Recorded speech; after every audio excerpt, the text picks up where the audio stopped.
So ito guys, ito yung ininom ko ngayon. And, 3 beses isang araw.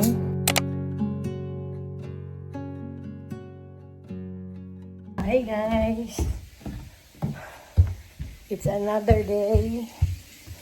How are you all? Kakauwi ko lang galing supermarket. It's early in the, not very early, but it's early in the morning. And now, I'm making breakfast for daddy. Okay, medyo pangit yung pakiramdam. Okay, so, this is his breakfast. Ito, sweet potato, grapefruits, pineapple, tapos yasay. And then ito, Greek yogurt. Bumili ako ng karne, magsasabaw ako.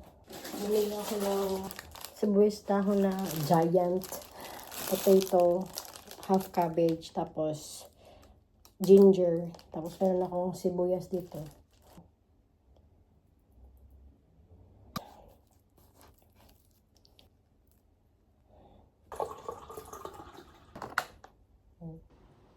Ayan. Ito sa akin. Yan kay daddy. Sa akin, kay daddy. Kay daddy, sa akin. Kay Sarah. Ayan. Mahulot to mo. Ito ko lang. Avocado to. Greek yogurt.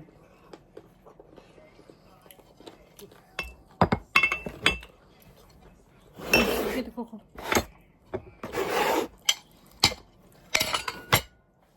セイラも食べてる？食べてるよ。美味しそうだったら幸せや。Walk with Oreo, guys. Oreo, say hi. Oreo, say hi. Come. This is daddy's lunch. Yan, dalhin ko na sa taas. Guys, nakapag-upload na tayo ng video. And I'm so happy. I'm very happy kasi nami-maintain ko yung daily uploads ko. Yung daily uploads ko guys is hanggang matapos lang tong backlog ko. Backlog is yung mga hindi ko na upload. Matagal na siya but ina-upload ko pa din para maging updated kayo. Pag natapos ko na yung backlog ko, which is yung ina-upload ko everyday, I'm hoping na makapag-upload tayo guys 3 times a week. Kasi napansin ko nung nag-everyday upload ako, nag-i-increase yung subscribers natin and yung income. And hopefully, sana nag-i-enjoy kayo. And although yung views natin is low, pero okay lang. Ang goal ko lang is na ma-recognize tayo ng YouTube para mas ma-recommend yung videos natin. Hopefully, makapag-reach tayo sa mga non-subscribers. And hopefully, eventually maging subscribers. I hope guys na hindi kayo magsawa mag-support sa ating channel. And again, always thank you for being so supportive. And so ngayon, napakain ko na si daddy. Kahit paano naging okay na after niya kumain ng ating lunch. Gusto ko siyang pumunta sa gym. But not para mag-gym, but para mag-sauna. Destiny! But para mag-sauna and magpa-steam ba. Pray lang kami para makaalis na. Kasi habang magsasauna si daddy, mag-grocery ako. Kunting update lang pala sa health ko. Kasi hindi pa ako nakapag-sit down and like talk about these things. But for quite some time now, gusto kong i-share sa inyo na medyo weird ang aking health lately, guys. Nag-start to nung June, July, August, and it's been like 4 months ko na itong iniinda, yung mga parang wala akong energy. Those 3 months, guys, marami akong test, marami akong mga health check-ups na pinuntahan. I did MRI, CT scan, blood check-up. Glory to God, lahat okay. Isang beses na ako ng ambulance, na ako sa emergency, doon ako CT scan, MRI. After that, I went to ENT. Tapos, yun, sunod-sunod na nagpa-check up ako ng dugo. And yun na nga, mga heart check-up. Based naman dun sa sabi ng mga doctors guys, kasi hindi lang kasi isang doktor ang pinuntahan ko, like marami. lahat naman ng ang sabi nila walang problema. Naisip ko lang na pumunta ng psychiatrist. And well, it turned out na meron akong panic disorder, which is hindi naman siya surprising sa akin. Alam niyo yun? Hindi naman siya surprising sa akin na ma-diagnose ako ng ganun. Actually, matagal ko nang naramdaman na may ganun ako. Kulang lang talaga ng professional na parang confirmation na ganun nga. Yun na pala yun, yung bigla akong parang feeling ko himatayin ako. Wala naman akong ginagawa, pero grabe yung kaba ko. Tapos, parang feeling ko may heart attack ako. Yung mga ganun guys. Ganun pala yun. Doon pala yun nanggaling. As I've mentioned, di ba, puro physical check-ups ang ginawa ko. But, pero nung sinabi sa akin ng kahit ng lahat ng doctors, all of them, lahat ng sabi sa akin, based sa result ng mga ginawa ko na ginawang test sa akin, lahat naman walang problema. Pati yung minerals ko walang problema. Nagkaroon lang kami ng medyo problema sa may sabi lang sa akin ng doktor na yung sa EKG ko guys, medyo yung rhythm ng heart, medyo may problema. So ginawa nila ulit and also nag-echo din sila, which turned out wala namang problema. So mental health, nandun na lahat. It caused a lot of yung mga nararamdaman ko. So ngayon guys, uminom ako na binigay niya sa akin is Campo. It's like it's considered medicine here in Japan. Ano ba? Herbal medicine. Yan. I don't know if it's allowed to show, but so ito guys, ito yung ininom ko ngayon. Yan. 3 beses isang araw. Naramdaman ko lang after 1 week, mas kalma ako. Kahit yung mga ginagawa ng mga bata na usually parang uminit ang ulo ko, napansin ko lang na wala akong reaction. Nakalma ako. Ang sabi ng doktor is, it takes 3 to 8 weeks yata na inumin to bago magka-effect. Unless na lang kung sobrang, ano bang term na pwede kong masabi. Basta parang unless na lang guys na yung body mo. Unless na lang siguro na kung yung katawan ko talaga is like triggered and like exposed talaga siya sa, mga ganong anxiety, stress, and all that stuff. Mag-i-effect siya guys. Alam niyo ba?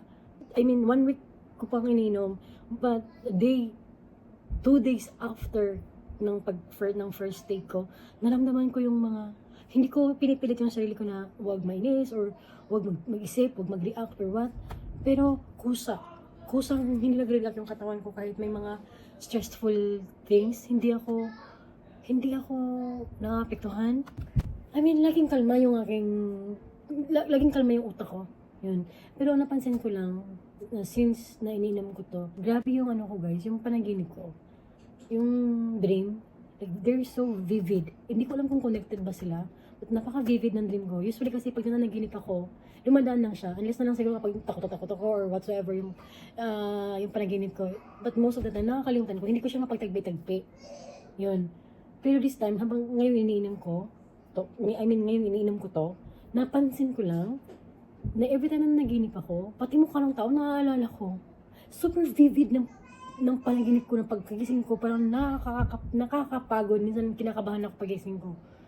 And also, naramdaman ko din na grabe yung aking flashbacks guys. Dati pa naman ako nagkaka-flashback. Kaya nga, minsan pag nag-edit ako ng video, nahihirapan. Ang dami kong kinakat ng mga moments guys, na bigla ako nag-react. Like, may mga scenario sa utak ko, tapos nag-react ako real time. Oh, of course, hindi ko masabi sa inyo, hindi ko na-share sa inyo yan, but yeah, nangyayari sa akin yan. Nagkakaroon ako ng flashbacks guys, wherever I am. But this time, ibang flashback niya. Like, yung flashback ko, since na ininom ko to, natutulala ako guys, tapos nagsasalita ako. Natutulala ako, feeling ko, nandyan mismo yung pangyayari. Talagang parang siyang movie na nangyayari sa harap ko. Yung flashbacks. And, the more, ito, second week ko na to eh. The more na everyday na iniinom ko siya, nagli-lessen. So, feeling ko, I don't know guys, hindi ko din ma-explain kung ano yung mga technical terms for that. But, siguro, I don't know, something's going on na siguro nag-adjust or what, I don't know, hindi ko ma-explain. But ngayon sa second week ko, hindi wala na masyadong ano. Yung first approaching 2 weeks ang grabe. Talagang nagkakaroon ako ng hot flash.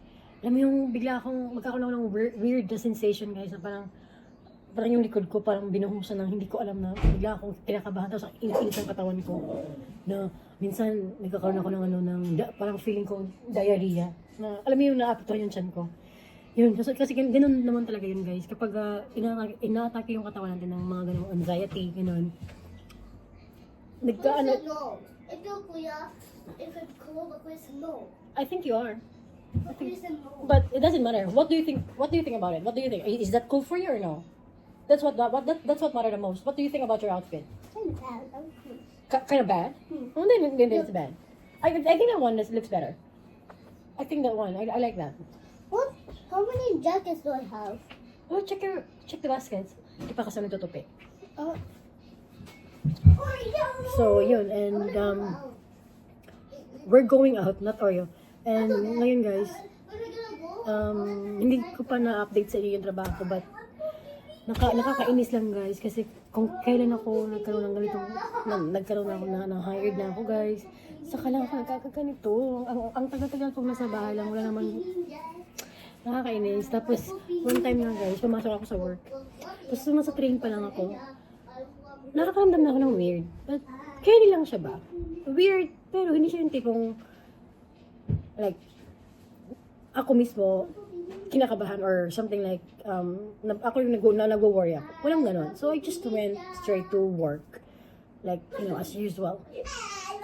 Pero nung nasa work na ako, yung mga kasamahan ko nagsabi sa akin, nilapitan ako ng supervisor namin. Sabi niya, are you okay? Sabi niya, do you wanna go home? Sabi ko, why? Sabi niya nga, kanina ka pa tulala. Are you okay? Ano daw ako, parang ang putla ng mukha ko guys daw, sabi niya. Saka ko lang naramdaman, na bigla akong nahilo.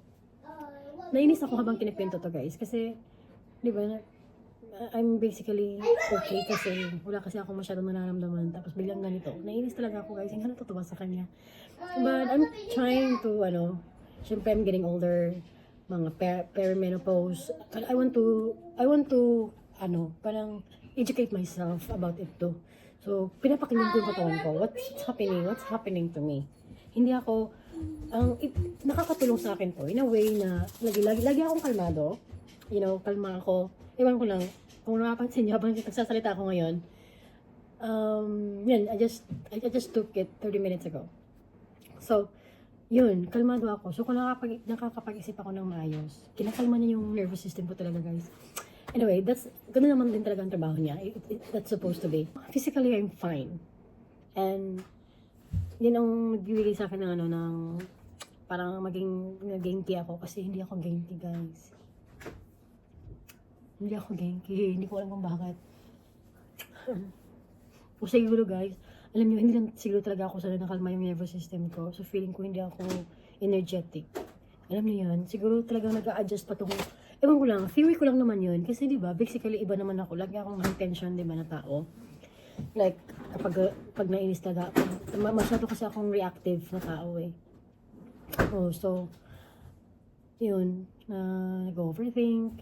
So, feeling ko, nag-work siya sa akin. And hindi lang ako sanay na... I just teleported. hindi lang ako sanay na tahimik yung aking nervous system, na tahimik yung... I don't know, hindi ko din alam. Namimirduhan din talaga ako sa sarili ko lately. Feeling ko, there's something... Bakit parang hindi ako kagaya before? Ganun. But, habang iniisip ko lang... alam mo yun, kapag... iniisip ko, baka nga, yung gamot is nag-work siya sa akin. Kaya, feeling ko, dahil hindi ako, I'm not like as reactive as I used to. I'm not like, I'm unbothered. Kahit anong gawin nila ng mga bata. Kahit yung mga times ni Destiny na, mga strong-willed moments niya, hindi ako apektado. And I think na, baka hindi lang sanay. Ewan ko, I wish I could explain, but I'm just telling you guys kung ano yung naman ko ngayon, okay? I don't, kahit sa sarili ko, wala akong like, formal or I don't know, like, accurate term para ma-describe ko ano yung mga nararamdaman ko ngayon, but I feel weak. I feel weak, guys. Siguro nami-misinterpret ko lang yung kalma ako sa pagiging weak. Hindi ko alam. Yun ang gusto kong malaman. And to which na ako babalik, kaya saka ko palang makakausap yung aking therapist. But physically, I'm alright. I want to believe that kasi yun ang sabi sa akin ng doktor. But for now, as of now, may iniinom akong galing dun sa ENT, sa GBK, sa aking phlegm. Kasi may phlegm daw na parang, I think nasabi ko na to before, na ayaw yata lumabas. So, medyo nagkukos ng brain fog, headache, at saka parang like weakness dito sa katawan ko, which is napansin ko nga after taking the medicine, after few days of constantly as prescribed, taking the medicine, the medication, nararamdaman ko nga na may pagbabago yun sa ko, and nakita ko din, excuse kung if you guys are eating or something like that, I'm so sorry, but yeah, napansin ko din na madalas yung pag ng aking phlegm, guys. Oo, madalas yung pag niya, like talagang nalalabas siya. So I think it's really working, and sana I don't know, sana kung effect lang to ng gamot ng iniinom ko, yung feeling ko weak ako, sana masana na yung katawan ko para ito na yung my new, my new default na na I don't know, it's just hard to find words pa para sana masabi ko. But again, I need to talk to my therapist kung ano nangyayari sa akin para masabi ko sa kanya. And I'm taking notes, diary, para mamaya, para next time na magkita kami, maibigay ko sa kanya kung ano yung mga nararamdaman ko. Right at moment na maramdaman ko is ini-input ko talaga. Alam ko, malaking issue pa din yung about sa mental health or what, but guys, do what's best for you. Hindi yung kung ano yung uso, kung ano yung trending, kung ano yung sabi ni ganyan, kung ano yung sabi ni ganito, kung anong dapat, kung ganyan. No. Like, believe yourself. Huwag kang mahiya na pumunta sa psychiatrist o sa therapist kasi baka sabihin na baliw ka or what. No. Kaya nga tayo pupunta kasi ayaw natin mabaliw. Hello. Ang hirap kaya. And sabi ko nga last time, kahit pa, our body remembers everything that happened to us, guys. Like, we cannot deny. I think it's not just like about physical. Like, hindi lang talaga siya, it just doesn't matter kasi nga, hindi nga siya nakikita. But anong pakialam ng ibang tao, guys? Kung may nararamdaman kang weird about you, then go find, seek help. Yeah, seek help. Okay, and I'm telling you, seek help for you. Ako, since naininom ko to, napansin ko, iba yung quality everyday. Iba yung quality everyday. I love you, Mom. So, naramdaman ko lang na iba yung quality ng buhay ko, guys. Okay? Kaya, seek help. Make it a secret. Share it on your social media or keep it to yourself. It's entirely up to you. Ako, kahit paano, kahit yung mga naririnig, o kung yung mga nakikinig, or yung mga nanonood lang, kayo guys, dito sa May's Diary, gusto kong i-share kung ano yung nangyayari. And gusto kong na hindi siya nakakahiya. Ewan ko lang, maybe some of you will judge me. Baka sabihin na nabaliw ka na kaya ka nag-psychiatrist. It's totally fine. The thing is, yung mga taong nagsasalita ng ganun, sila din kasi yung hindi alam kung ano nangyayari sa mental health nila. I think, walang may alam kung ano nangyayari sa atin, inside us. Tayo lang ang nakakaalam, tayo lang yung nakakaramdam. So don't expect people to understand you when sometimes we can't even understand ourselves. Like, guys, ako, hindi ko naiintindihan yung sarili ko. Ba't ko ba naramdaman to? And the more na, alam mo yung, naiinis ka sa sarili mo kasi, bakit ka ganito? Ganito ka dapat, ganyan. Di ba may ganun? May ganun ako. I think may ganun din kayo na parang pinapagalitan mo yung sarili mo na feeling mo parang gusto mong yung sarili mo na bumalik sa dati. Kasi nga, minsan hindi natin naiintindihan din ang mga sarili natin. So, don't expect anyone around you to understand you better than you do. again, kung minsan nahihirapan tayong intindihin ang sarili natin, how much more yung ibang tao. May kanya-kanya tayong issue, guys. Whether we accept it or not, may kanya-kanya tayo.